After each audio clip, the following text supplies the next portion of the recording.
Poor dude. For nearly 250 years, Oh, sorry.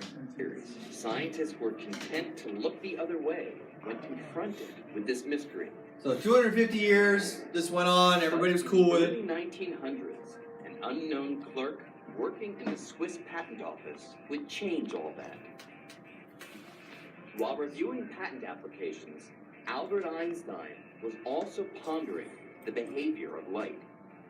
And little did Einstein know that his musings on light would lead him to solve Newton's mystery of what gravity is.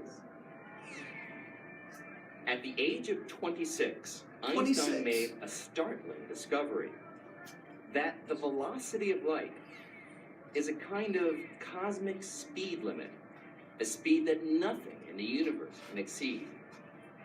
But no sooner had the young Einstein published this idea than he found himself squaring off with the father of gravity. Okay, so here's where the thought experiment comes in. You're going to have to pay attention. You'll see the elegance of the thought experiment.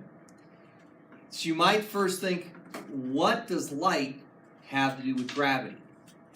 How could one have any impact on the other?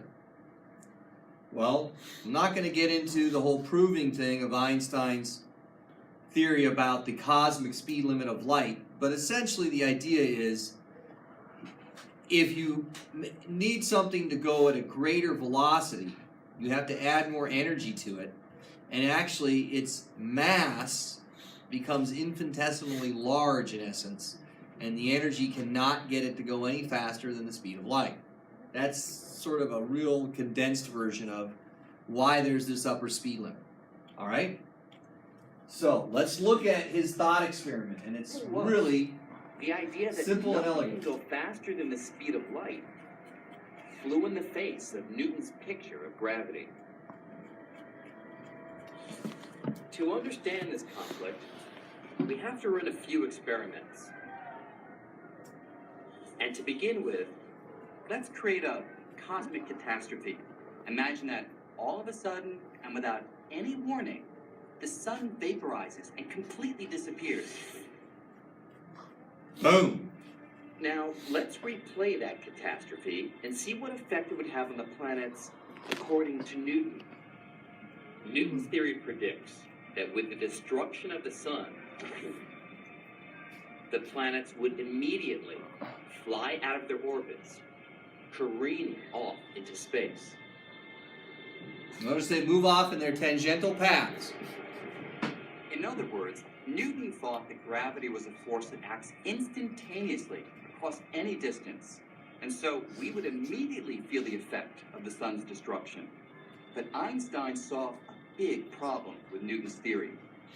A problem that arose from his work with light.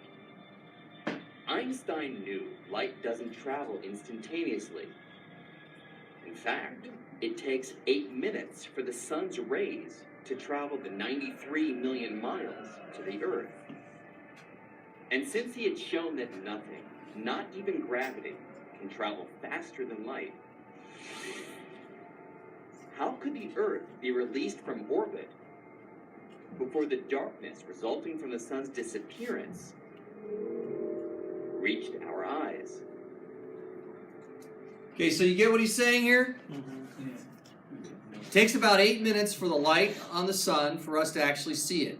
It takes time for it to travel here. Well, if it takes time for the light to get here, you can't have the force of gravity act instantaneously as Newton had thought, because that would mean it would get here faster than the light gets here. And that can't be. So something else must be going on. What is that something? To the young upstart from the Swiss Patent Office, anything outrunning light was impossible. And that meant the 250-year-old Newtonian picture of gravity was wrong. If Newton is wrong, then why do the planets there? Because remember, the triumph of Newton's equations come from the quest to understand the planets and the stars. In particular, the problem of why do the planets have the orbits that they do. And with Newton's equations, you can calculate the way that the planets will move. Einstein's got to resolve this dilemma. In his late 20s, Einstein had to come up with a new picture of the universe in which gravity does not exceed the cosmic speed limit. Still working his day job in the patent office, Einstein embarked on a